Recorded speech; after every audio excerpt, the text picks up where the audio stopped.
Hello everyone, my name is Ikechukwu and welcome to today's tutorial. In this video, I'll be showing you how to use the chess king on the chessboard. The king is the most valuable piece on the chessboard, but not the most powerful. The king moves and captures in exactly the same way. It moves and captures one square in any direction.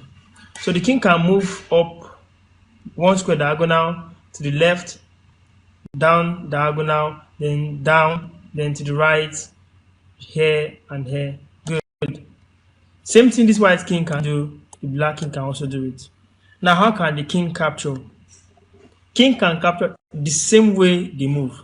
So let's take, for example, white to play. Now, white plays the king going for this particular pawn, and the black plays the king going for this particular white pawn. After this move, black plays. After this move, black plays. Now, the both are closer to the pawn. Now, white grabs the pawn, and black grabs the pawn. That is how king captures on the chessboard. So thank you for watching this video. If you've learned how to move and capture with your king, feel free to try them on your own chess game as you proceed to the next lecture. Thank you and have a wonderful day.